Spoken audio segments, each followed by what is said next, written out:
Oke, ya, bismillahirrahmanirrahim. Pertemuan kali ini kita akan mempelajari sistem perhitungan biaya berdasarkan pesanan atau job order costing. Ya. Nah, apa saja karakteristik dari sistem penentuan biaya berdasarkan pesanan? Ya, ini sempat Ibu bahas juga pada pertemuan minggu yang lalu, ya, bahwa sistem perhitungan biaya berdasarkan pesanan itu memuat rincian untuk setiap pesanan yang biasanya dicatat dalam kartu biaya pesanan yang nantinya akan berfungsi sebagai buku pembantu. Ya. Nah, ini karakteristik dari sistem penentuan biaya berdasarkan pesanan.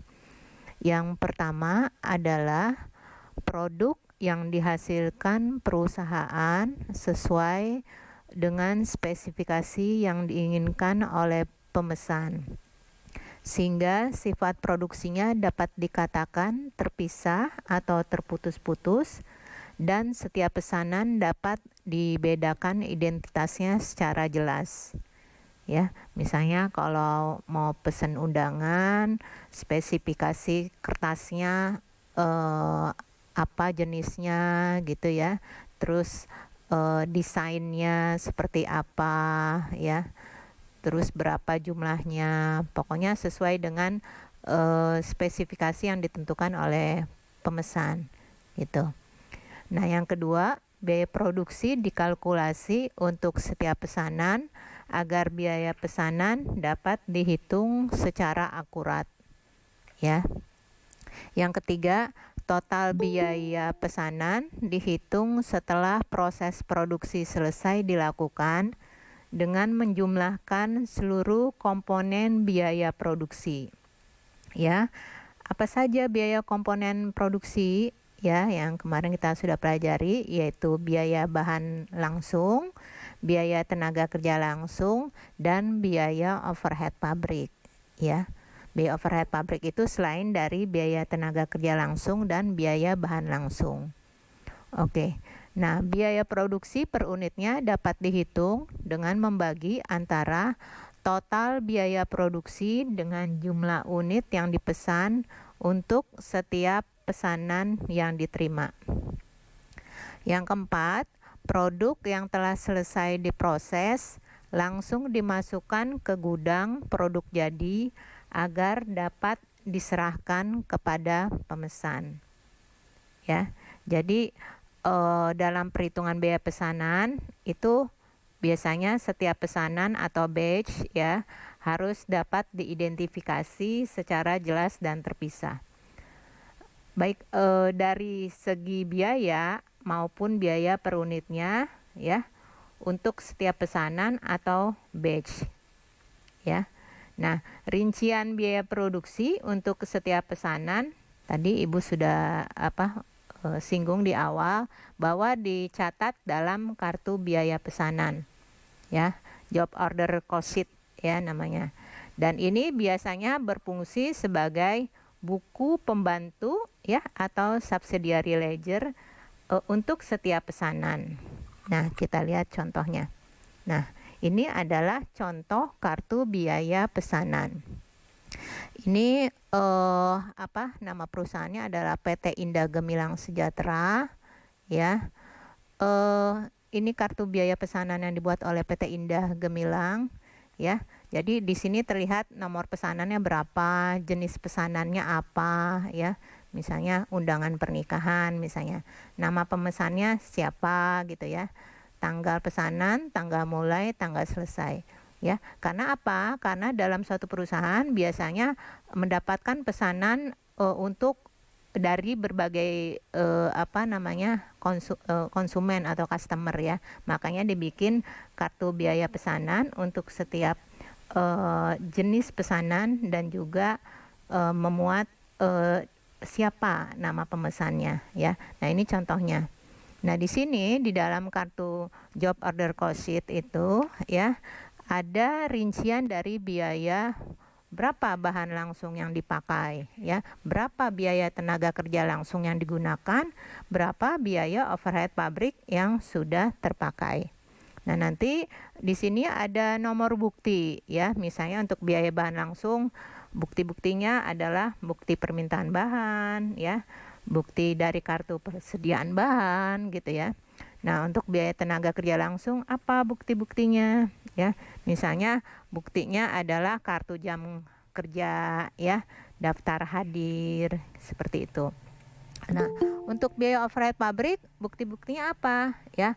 Bukti-buktinya adalah misalnya catatan jam kerja untuk setiap pesanan ya. Kalau misalnya BOP-nya berdasarkan jam kerja langsung, di buktinya atau dokumen sumbernya adalah jam kerja.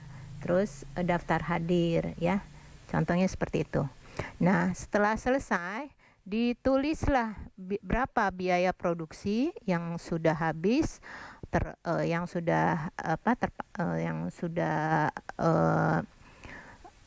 terakumulasi untuk setiap biaya dalam pembuatan jenis pesanan. Nah, kita hitung adalah biaya produksinya terdiri dari biaya bahan langsung ya. Di sini 8.150, biaya tenaga kerja langsung 2 juta ya, dan biaya overhead pabrik ya 2.387.500. Maka total biaya produksinya adalah 12.987.500. Oke. Nah, setiap pesanan itu kita harus menghitung laba ya. Laba yaitu berasal dari harga jual ya. Harga jual di sini ditetapkan 17.750 ya. Nah, harga jual ini harus dihitung berdasarkan di atas harga biaya produksi. Karena apa? Karena kita nanti untuk menghitung labanya ya. Jangan kita membuat perhitungan laba itu kita menyamakan antara harga jual dengan biaya produksi ya. Nanti kita nggak dapat untung ya, seperti itu. Nah, di sini harga jual yang ditetapkan oleh perusahaan ya PT Indah adalah 17.750 dikurangi dengan total biaya produksi yang terdiri dari bahan langsung, tenaga kerja langsung, BOP ya 12.987 ya, maka total laba adalah 3.520 ya. Jadi kita harus menetapkan target penjualan kita di atas total biaya produksi. Karena apa? Karena untuk mendapatkan laba ya. Oke, kita lanjut dulu. Nah, sekarang untuk sistem akuntansi biaya berdasarkan pesanan ya, ini kan biasanya dalam perusahaan manufaktur ya, biasanya kalau cara kerjanya itu ya, biasanya dimulai dengan memproses bahan ya menjadi produk jadi dan diserahkan atau dijual kepada pelanggan. Nah, untuk proses produksi ya yang dilakukan berdasarkan pesanan itu biasanya kegiatannya dimulai dari penerimaan pesanan ya. Setelah itu pemrosesan bahan menjadi produk jadi sesuai dengan spesifikasi yang diinginkan pemesan. Selanjutnya setelah selesai ditaruh di gudang diserahkan kepada pemesan. Nah, oleh karena itu ya pengumpulan biaya ya itu dimulai dari pencatatan biaya bahan, biaya tenaga kerja langsung, dan biaya overhead pabrik ya. Setelah itu kita mencatat biaya produk jadi yang ditransfer ke gudang produk jadi ya. Nah, di sini contohnya adalah perusahaan ya, perusahaan Harum Jaya Abadi ya, bergerak di bidang pembuatan kemasan plastik, PVT dan PET ya. Ini perusahaan menerima 3 pesanan ya dari pelanggan ya. Ada pesanan dari PT Karisma Mobilindo yaitu sebanyak 100.000 unit kemasan pewangi mobil. Terus ada pesanan dari PT Samudra Pesona ya, kemasan pewangi ruangan, dan pesanan dari PT Kirana Indah, kemasan pewangi pakaian. Nah, di sini terlihat transaksi-transaksi yang dimulai ya dari bulan Desember ya sampai Januari 2011. Ya, jadi intinya bahwa kita harus mencatat bagaimana pencatatan untuk akuntansi bahan, akuntansi untuk tenaga kerja, dan akuntansi untuk biaya overhead pabrik ya. Oke, yang pertama adalah sistem akuntansi biaya berdasarkan pesanan ya. Kita lihat dari sisi akuntansi untuk bahan. Nah, oke, jadi di sini perusahaan melakukan pembelian bahan tanggal 21 Desember 2019 ya, membeli bahan baku PVT, PET, DOP dan sejenisnya secara kredit seharga 64.260 ya. Nah, pembelian bahan itu biasanya dimulai dari adanya permintaan di gudang ya. Maka Departemen Pembelian ya akan membuat pesanan pembelian atau purchase order ya yang dikirimkan kepada pemasok ya. Nah, pemasoknya itu bukan sembarangan ya, biasanya pemasoknya itu sudah diverifikasi ya. Dan setelah datang ya, maka bahannya disimpan di gudang. Oke. Nah, bahan yang dibeli itu harus sesuai dengan tadi karakteristiknya ya, yang dipesan pelanggan, dan juga jangan lupa dicatat dalam kartu persediaan bahan ya. Nah, biasanya untuk kontrol terhadap bahan biasanya menggunakan metode akuntansi perpetual ya. Dan persediaan bahan ini adalah akun ya yang umumnya dicatat untuk bahan langsung dan juga bahan tidak langsung atau bahan penolong. Oke, kembali lagi ke sini. Bagaimana penjurnalan pembelian ya?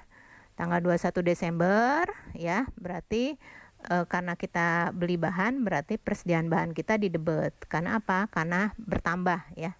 Bertambah persediaan bahan kita akibat pembelian. Terus dikredit hutang usaha ya. Karena apa? Karena kita membeli bahan dengan berhutang. Ya, berarti hutang usaha kita bertambah dikredit. Ya, kalau misalnya kita beli secara tunai atau dengan menggunakan cash, maka debitnya persediaan bahan, kreditnya kas ya, sebesar 64.260. Oke, ini untuk akuntansi bahan. Oke, yang kedua adalah pemakaian bahan ya. Jadi bahan yang sudah dibeli ya dipakai ya.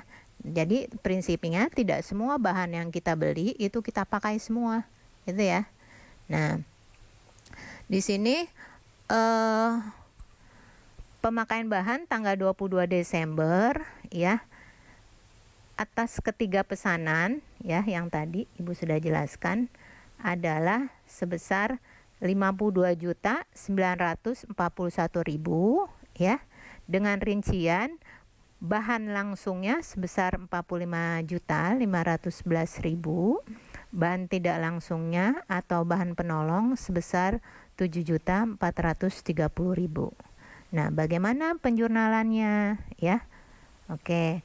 Nah, di sini ya dari 52.941.000 ya itu kan masuk dalam akun bahan ya, dimana tadi akun bahan itu bisa terdiri dari bahan langsung dan bahan tidak langsung ya.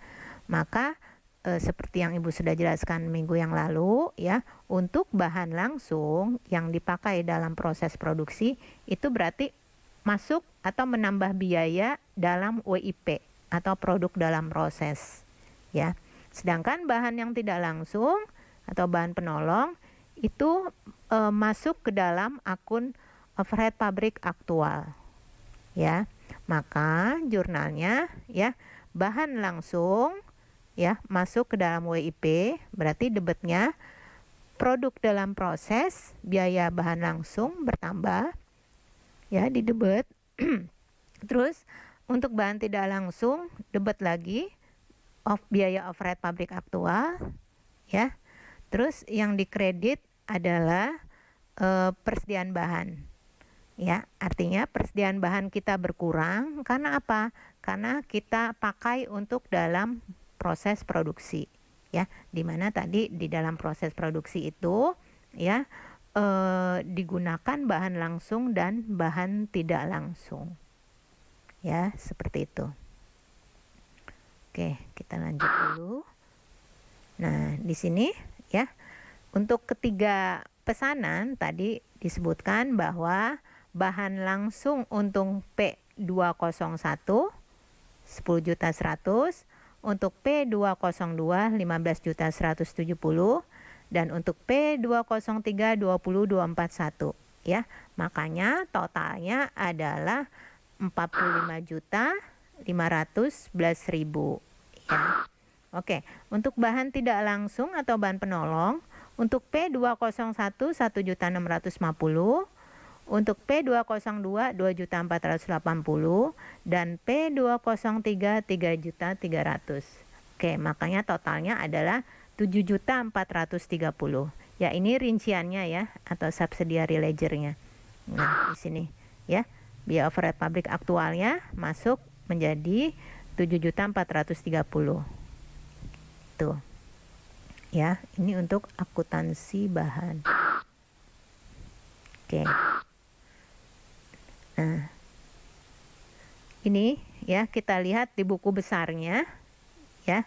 Tadi hutang usaha kita bertambah di awal karena pembelian bahan 64.260.000, ya. Persediaan bahan kita bertambah, ya, di debit 64.260.000. Oke. Nah, di sini persediaan bahan tidak langsung 7.430.000 yang tadi Ibu sudah jelaskan. Ini diambil, ya, digunakan, ya, untuk dalam sebentar.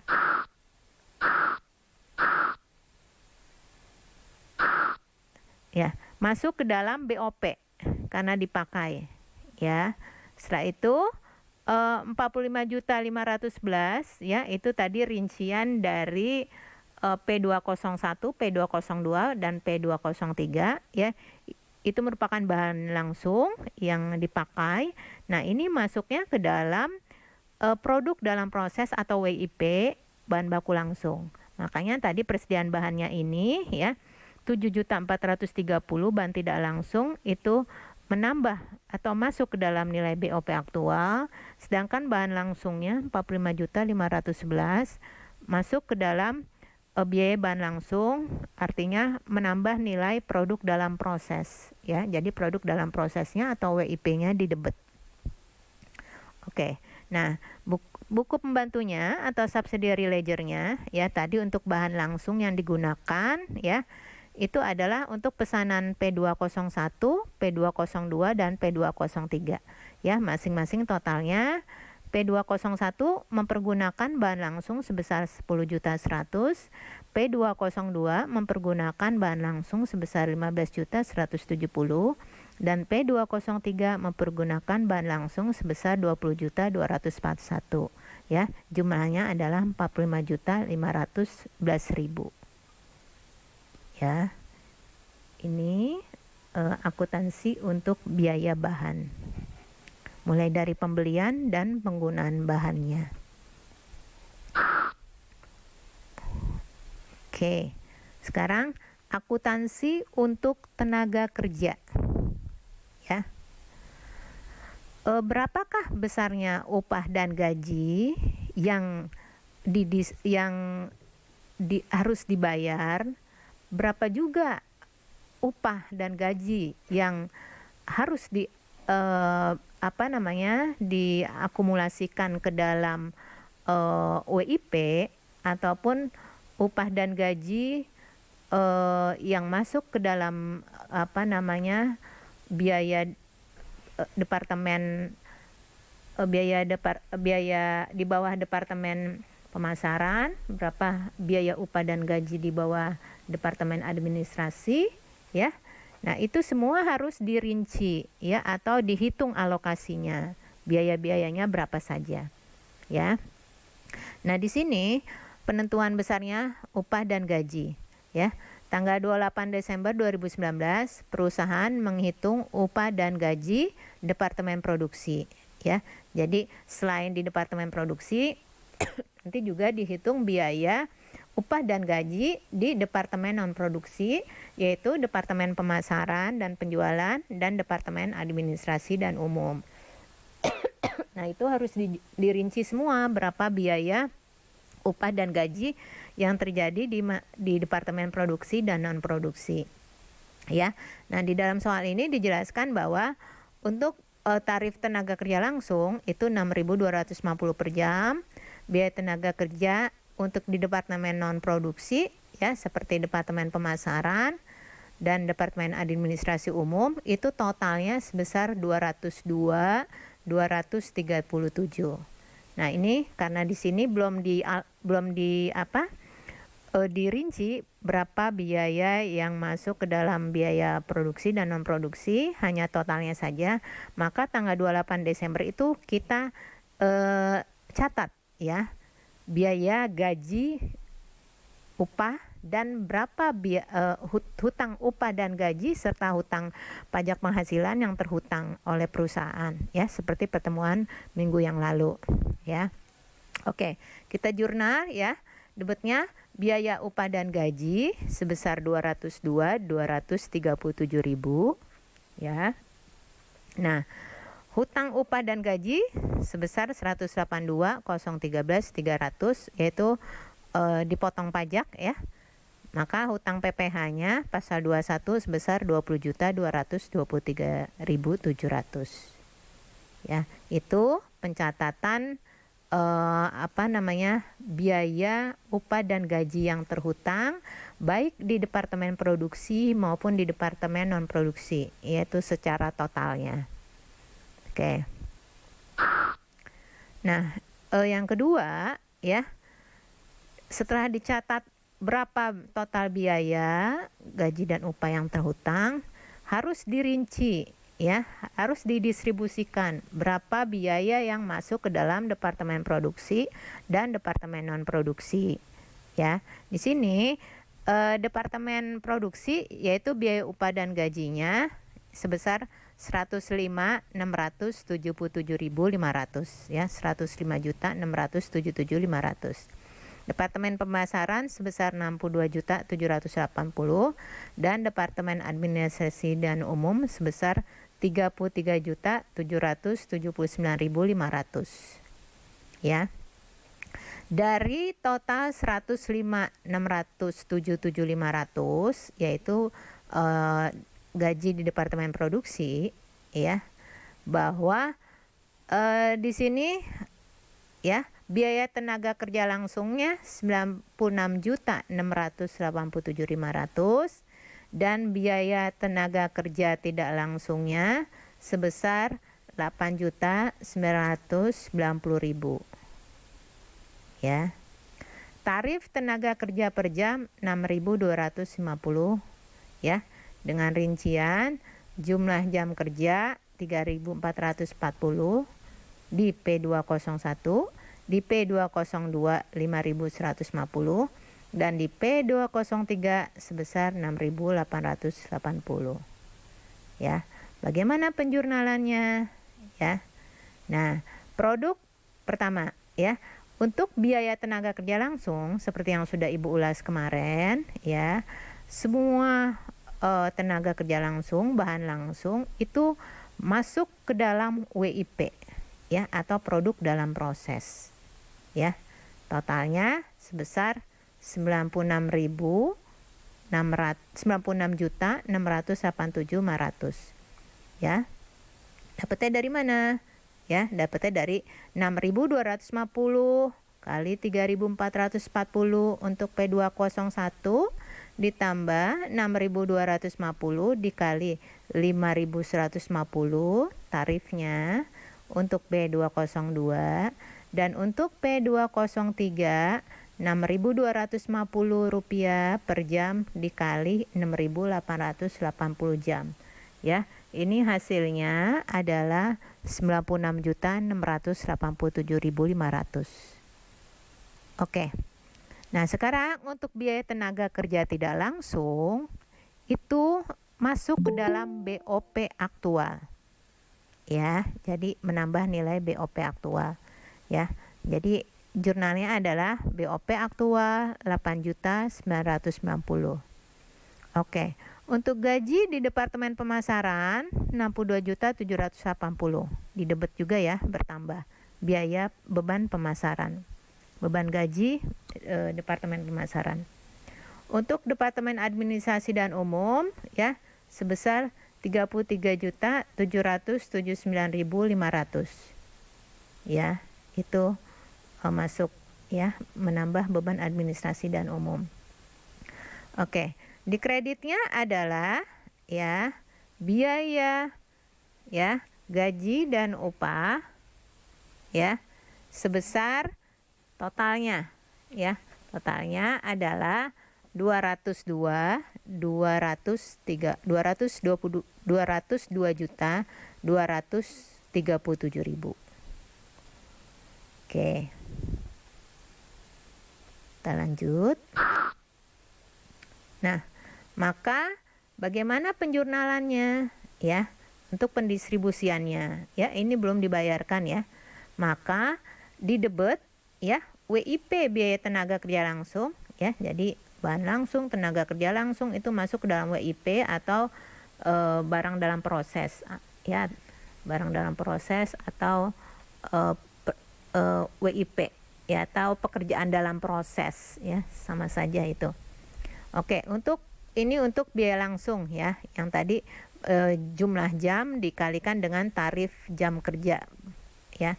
Setelah itu didebet lagi BOP aktual ya. BOP aktual adalah biaya tenaga kerja tidak langsung 8.990. Didebet lagi beban gaji pemasaran 62.780. Didebet lagi beban administrasi dan umum sebesar 33.779.500. Ya, maka total biaya upah dan gaji ya sebesar 202.237.000 ya, 202.237.000 ya. Ini baru pendistribusian, mana biaya yang masuk ke WIP, mana biaya yang masuk ke BOP aktual, mana biaya gaji yang masuk ke beban pemasaran, beban administrasi dan umum. Ya. Oke. Nah, ini ya, pada saat pembayaran upah dan gaji ya, yaitu pada tanggal 31 Desember ya. Jurnalnya adalah debetnya hutang upah dan gaji, kreditnya kas sebesar 202.237.000. Ya, jadi dibayar ya. Setelah dicatat, didistribusikan, baru dibayar. Ya. Utang pajak yang terhutang ya kita bayar tanggal 31 Desember. Hutang PPh pasal 21, kreditnya kas juga 20.223.700.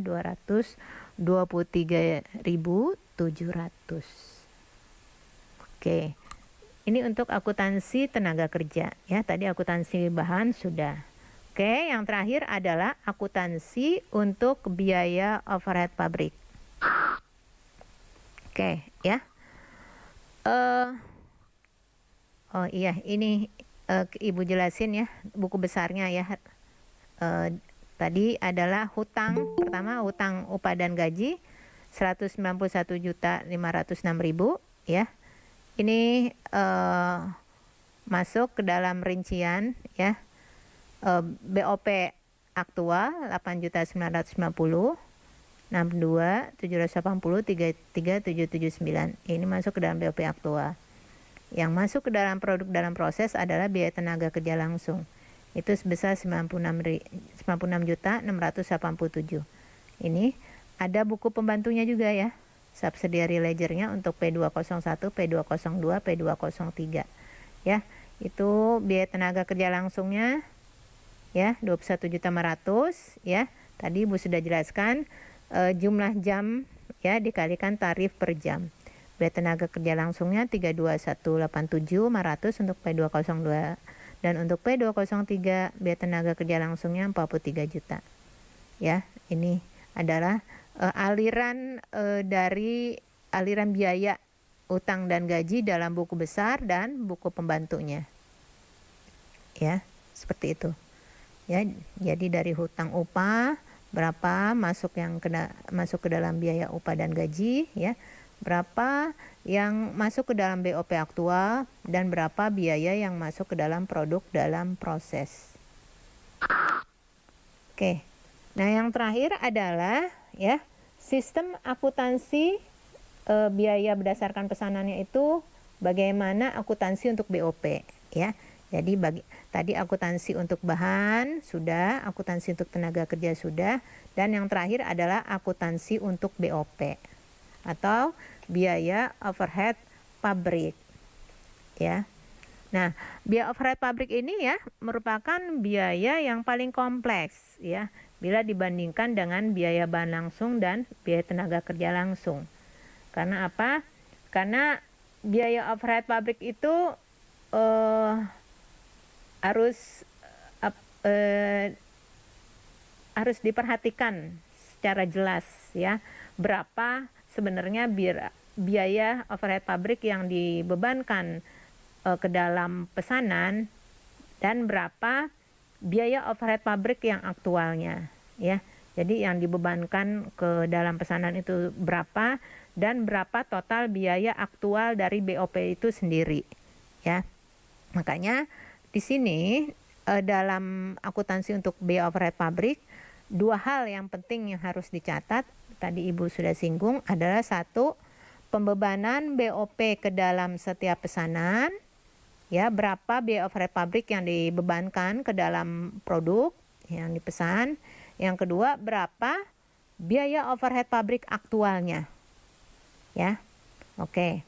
Nah, untuk mencari biaya overhead pabrik yang dibebankan, ya, itu kita harus mencari tarif biaya overhead pabrik dulu, ya, yaitu ya untuk menghitung tarif adalah estimasi biaya overhead pabrik dibagi estimasi dasar pembebanan pada kapasitas normal, ya. Oke. Maka setelah mendapatkan tarif ya, kita bisa menghitung biaya overhead pabrik yang dibebankan. Bagaimana? Yaitu tarif biaya overhead pabrik dikalikan dasar pembebanan sesungguhnya. Ya. Dasar pembebanan sesungguhnya itu berapa? Ya. Nah. Oke, lanjut ya. Nah, di sini ya contohnya untuk menghitung BOP ya. Pada awal periode akuntansi, perusahaan menetapkan kebijakan bahwa biaya overhead pabrik dibebankan ke biaya produksi berdasarkan tarif ya. 75% dari biaya tenaga kerja langsung. Ya. Nah. Oke. Ini adalah biaya overhead pabrik yang dibebankan. Nah, setelah itu tadi selain biaya overhead pabrik yang dibebankan, kita juga harus menghitung biaya overhead pabrik aktual. Ya. Oke. Nah, di sini tanggal 31 Desember BOP yang dibebankan ke dalam pesanan adalah sebesar 75% kali 96.687.500. Ya. 96.687.500 ya dikali 75% sama dengan 75 juta 515.625 ya. Gitu. Sekarang pertanyaannya, 96.687.500 ya. Itu dapatnya dari mana? Ya.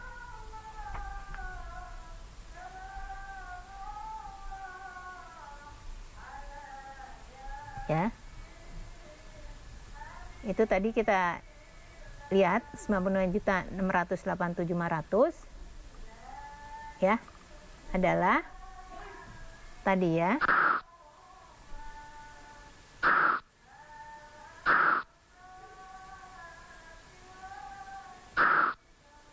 Nih, WIP biaya tenaga kerja langsung ya. Karena apa? Karena tarif biaya overhead pabrik yang dibebankan ya. Di sini di soal adalah berdasarkan tarif dari biaya tenaga kerja langsung. Makanya biaya tenaga kerja langsung yang masuk ke dalam WIP tadi adalah 96.687.500 dikalikan dengan 75%. Ya, berarti BOP yang dibebankan adalah sebesar 75.515.625. Ya. Dengan rincian ya. Tadi 16.125 untuk P201, untuk P202 24.146.25, untuk P203 32.250. Oke. Ya. Maka jurnalnya adalah BOP yang dibebankan masuk ke dalam WIP atau produk dalam proses sebesar 72515, yaitu hasil perkalian antara 75% kali 96.687.500. Maka ya, jurnalnya adalah WIP BOP yang dibebankan sebesar 72515.625 didebet bertambah karena BOP-nya masuk ke dalam WIP ya. Jadi WIP-nya bertambah. Terus yang dikredit apa? Yang dikredit adalah biaya overhead pabrik yang dibebankan sebesar 72515.625 ya. Oke. Nah, sekarang berapakah BOP aktual yang harus dicatat ya? Karena apa? Tadi kita harus di awal kita dalam BOP ya, kita harus mencatat atau mengingat BOP yang dibebankan dan BOP aktual. Karena apa?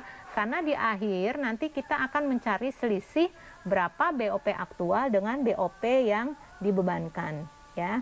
Kalau selisih BOP tersebut adalah selisih yang kurang dibebankan ya, berarti artinya variannya kurang atau under applied. Karena apa? Karena BOP aktualnya lebih besar daripada BOP yang dibebankan. Begitu juga sebaliknya ya. Kalau misalnya terjadi selisih pembebanan lebih atau over applied, berarti BOP aktualnya lebih kecil daripada BOP yang dibebankan ya, seperti itu. Oke, sekarang kita lihat bagaimana kita mencatat BOP aktual ya. BOP aktual ya yang terjadi ya selama yang dipakai ya selama proses produksi ya, itu terdiri dari bahan tidak langsung ya, tenaga kerja tidak langsung ya sebesar 57.900. Ya, kita lihat tadi bahan langsung dan tidak langsung tadi kita lihat ada di jurnal sebelumnya ya. Nah, itu adalah masuk dalam BOP aktual. Ya. 8.990 BOP pabrik aktual untuk tenaga kerja tidak langsung, dan untuk bahan tidak langsung tadi adalah ini BOP aktual bahan tidak langsung tidak langsung sebesar 7.430 ya. Oke. Setelah itu ya, bentar, kita tambahkan lagi ya dengan BOP aktual yang terjadi ya, yaitu adalah ya bahan habis pakai secara tunai 8.150.000, asuransi pabrik yang jatuh tempo 14.280.000, penyusutan aset tetap sebesar 13.225.000, pemakaian suku cadang 2.640.000, sewa yang jatuh tempo sebesar 19.600.000. Ya, ini semua adalah rincian dari BOP aktual selain bahan tidak langsung dan tenaga kerja tidak langsung. Ini semua kita totalkan. Ya, merupakan total dari BOP aktual. Ya, jadi debetnya BOP aktual 57.900.500, ya. Kreditnya apa?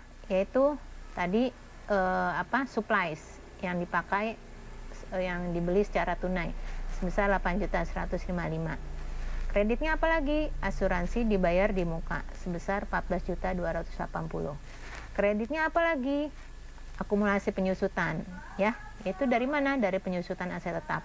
Tadi asuransi dibayar di muka berkurang karena apa? Karena asuransi pabriknya sudah jatuh tempo. Ya, jadi kalau asuransi yang sudah jatuh tempo, maka asetnya berkurang, yaitu asuransi dibayar di mukanya berkurang. Begitu juga dengan penyusutan, kalau berkurang, apa yang dicatat? Yang bertambah, kalau penyusutan bertambah, berarti akumulasi penyusutannya bertambah di kredit. Oke, sekarang pemakaian suku cadang, ya. Pemakaian suku cadang dipakai, maka yang berkurang adalah persediaan suku cadang, maka di kredit 2.650.000. Oke, sekarang sewa yang telah jatuh tempo sebesar 19.600.000, maka yang berkurang adalah aset dari sewa dibayar di muka, ya, 19.600.000, ya, gitu. Ini adalah total BOP aktual. Oke, maka di akhir 31 Desember itu harus dicatat selisih pembebanannya, ya, masuk pembebanan lebih atau pembebanan kurang, ya. Apa yang kita bandingkan? Yang kita bandingkan adalah BOP aktual, ya, dengan BOP yang dibebankan, ya. Nah, BOP aktual adalah sebesar 74.320.500, ya, yang terdiri tadi dari jurnal yang sebelumnya ini, ya, 57.900.500 ditambah dengan bahan tidak langsung dan tenaga kerja tidak langsung, ya. Ini rinciannya, ya. 7.430 bahan tidak langsung, tenaga kerja tidak langsung 8.990, dan BOP aktual selain tenaga kerja tidak langsung dan bahan tidak langsung sebesar 57.900.500. Ya, itu ada di jurnal yang ini, ya, 57.900.500. Itu adalah BOP aktual. Sekarang BOP yang dibebankan, tadi ingat, ya, BOP yang dibebankan dalam perusahaan adalah bahwa pembebanan BOP sebesar 75% dari biaya tenaga kerja langsung yang tadi kita sudah cari, ya. Ini dia, 75% dari biaya tenaga kerja langsung, yaitu 75% kali 96.687.500, yaitu 75.525, ya. Jadi sudah ketemu, ya, BOP aktualnya dengan BOP yang dibebankan. Oke, BOP aktualnya 74.320. BOP yang dibebankan 72.515, ya, berarti BOP aktual lebih besar daripada BOP yang dibebankan, ya, berarti terjadi selisih pembebanan kurang. Kenapa? Karena yang aktualnya 74 juta tapi ternyata hanya dibebankan BOP-nya sebesar 72 juta, ya, berarti terjadi selisih pembebanan kurang, ya. Maka penjurnalannya, ya, maka terjadi ini, ya, kurang dibebankan atau under applied, ya. Maka selisihnya ini harus ditutup ke dalam akun, ya, beban pokok penjualan, ya, seperti itu. Nah, kita lihat di sini jurnalnya, debitnya biaya overhead pabrik yang dibebankan, ya, 72.515, ya. Selisih BOP-nya 1.804, yaitu selisih dari 74.320.500 dikurang 72.515, ya. Nah, kita tutup BOP aktualnya di kredit, ya. Kenapa? Karena BOP aktual kan di debit, ya. Kita tutup di kredit biar nol BOP aktualnya, ya sebesar 74.320. Oke, tadi selisihnya pembebanan kurang kita masukkan ke dalam ya beban pokok penjualan ya. Jadi menambah biaya. Ya. Karena secara aktualnya sebenarnya biaya BOP yang terjadi 74.320.500, tapi hanya dibebankan sebesar 72.515. Berarti kan rugi ya. Rugi artinya timbul biaya ya. Berarti biayanya itu masuk ke dalam beban pokok penjualan ya. Nambah beban pokok penjualan, makanya didebet sebesar 1.875.000, dikredit selisih BOP sebesar 1.887.500. Oke. Ya, sebentar ya, Ibu selesaikan dulu. Nah, ini aliran biaya overhead pabriknya ya. Ini ya tadi dari persediaan bahan ya. Persediaan bahan masuk ke dalam BOP aktual ya. Ini adalah persediaan bahan tidak langsung, yaitu biaya upah dan gaji berkurang dikredit ya. Ini biaya tenaga kerja tidak langsung masuk ke dalam BOP aktual ya. Kas untuk supplies ya, itu juga masuk ke dalam BOP aktual, didebet. Asuransi dibayar di muka, dia dikredit ya, masuk ke dalam biaya BOP aktual. Akumulasi depresiasi aset tetap dikredit ya, debetnya ke BOP aktual. Persediaan suku cadang berkurang dikredit ya, masuk ke dalam BOP aktual, didebet ya. Sewa dibayar di muka berkurang dikredit ya, masuk ke dalam BOP aktual. Totalnya 74.320.500. Oke. Sedangkan BOP yang dibebankan ya, itu adalah sebesar 72.515.625. Itu tadi dapatnya dari 75% dikalikan dengan biaya tenaga kerja langsung. Ya. Maka dapatnya 72.515. Oke. BOP aktual didebet ya. BOP yang dibebankan di kredit ya. Oke. Makanya selisihnya itu masuk ke debet ya, seperti itu. Karena tadi penjurnalannya adalah ya BOP yang dibebankan ya, kita debetkan ya biar hilang ya, karena BOP yang dibebankan didebet, biar jadi 0 kita kreditkan, kita debetkan ya. BOP yang dibebankan ya, itu adalah tadi ya yang timbul dari dalam proses ya. Oke, sekarang BOP yang aktual ya, itu kita kreditkan karena tadi dia didebet ya, kita kreditkan ya. Maka selisih BOP-nya adalah di debet ya. BOP yang dibebankan ya di debet ya, agar 0 kita kreditkan ya, di sini di PDP BOP-nya ya di debet, maka untuk dibebankannya ya di debet ya, seperti itu.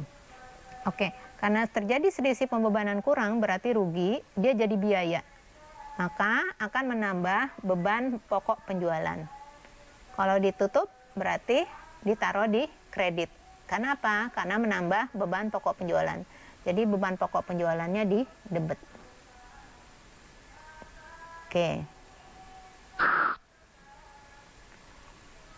Nah, sudah selesai untuk akuntansi bahan, untuk akuntansi tenaga kerja, dan untuk akuntansi biaya overhead. Ya, sebentar sedikit lagi Bu Yumi tuntaskan ya.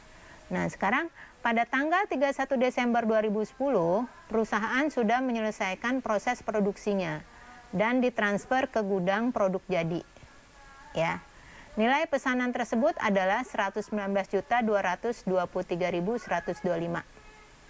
Masing-masing untuk pesanan P201 sebesar 47.725, Untuk P202 sebesar 71.498.125.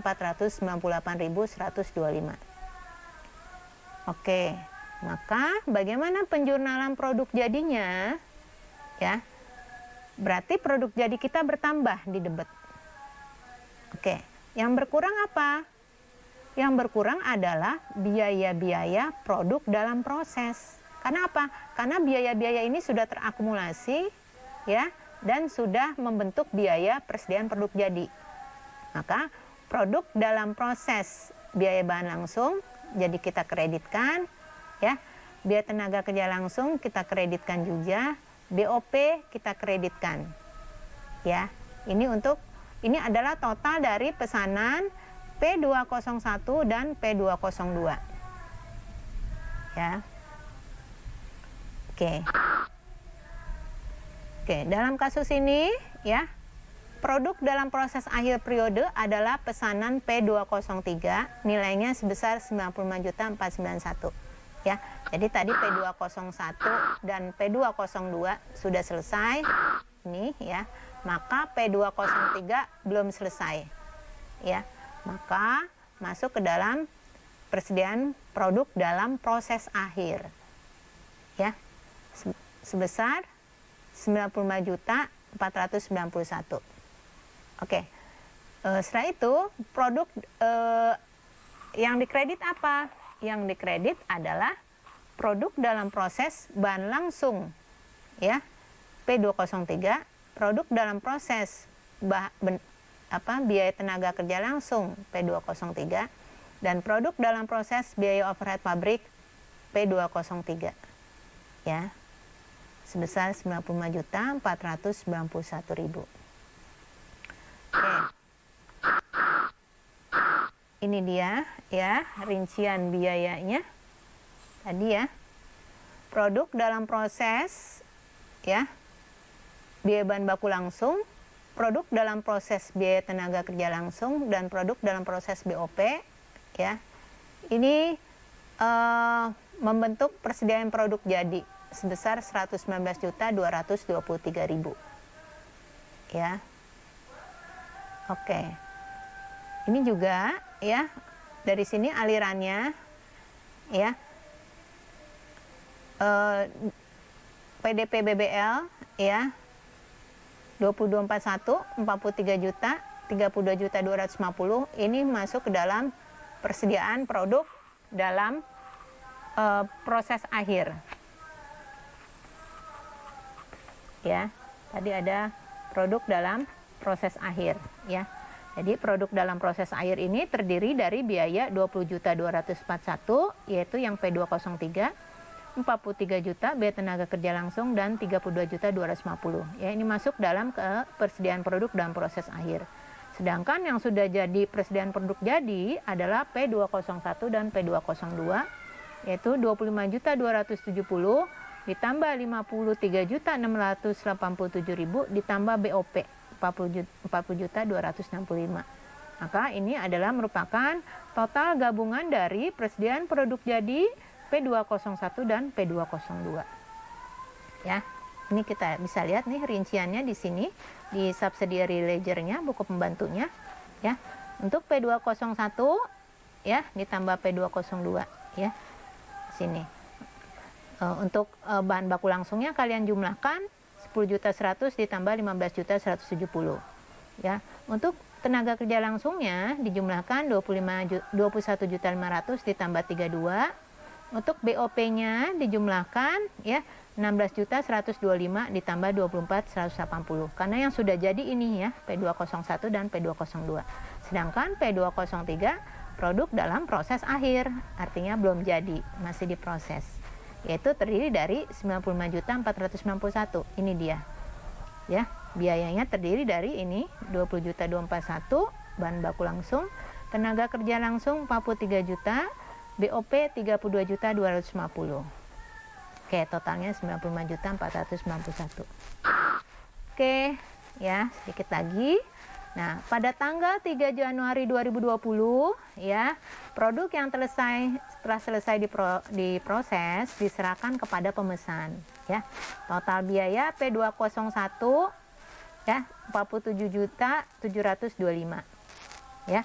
Harga jualnya 73 juta, 76 juta 360. Ya, kita lihat nih P201 kita kasih nih ke pembeli, pemesan karena udah selesai. Ini ditetapkan oleh pemerintah, ditetapkan oleh perusahaan, ya, kok pemerintah sih. Dari total biaya produksi yang 47.725, harga jualnya ditetapkan sebesar 76.360. Ya.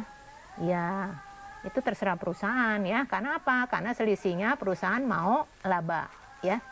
Oke. Karena pelanggan belum membayar secara tunai, maka perusahaan mencatat di debitnya piutang usaha, kreditnya penjualan produk jadi sebesar 76.360.000 ya. Oke. Nah, ini ada untuk mencatat nilai penjualan. Nah, yang kedua untuk mencatat persediaan produk jadi P201 yang sudah terjual, artinya sudah diserahkan kepada pembeli, yaitu menjadi debitnya beban pokok penjualan, kreditnya persediaan produk jadi sebesar nilai harga pokok produksinya tadi ya, 47.725. Oke. Sekarang ya, di awal periode berikutnya, bulan Januari 2020, Departemen Akuntansi perlu membuat ayat jurnal pembalik atau adjustment untuk menandai dilakukannya proses produksi selanjutnya dari produk yang belum selesai diproduksi, yaitu produk dalam proses atas pesanan P203. Nah, bagaimana penjurnalannya? Ya, maka penjurnalannya saat di-adjust ya pada karena sebelumnya tadi kan persediaan produk dalam proses akhirnya di debit ya, karena di adjustment untuk Januari berikutnya, maka persediaan produk dalam proses akhirnya kita kreditkan dulu ya, biar nanti saldonya jadinya nol semua ya. Produk dalam prosesnya biaya bahan langsung 20.241, tenaga kerja langsung 43, POP-nya 32.250. Ya, ini di adjustment ya. Di jurnal balik reversing entries ya, biar nol saldonya P203. Nah, ini dia ya, buku besar produk dalam proses P203 yang masih dalam proses akhir ya. Ini tadi di debit ya, masuk ke dalam produk dalam proses akhir, bahan baku langsung, tenaga kerja langsung, dan BOP ya. Ini tadi persediaan produk jadinya adalah 47.725 ya, berkurang setelah dijual, dia masuk menjadi beban pokok penjualan ya. Jadi beban pokok penjualan di debit, persediaan produk jadinya di kredit.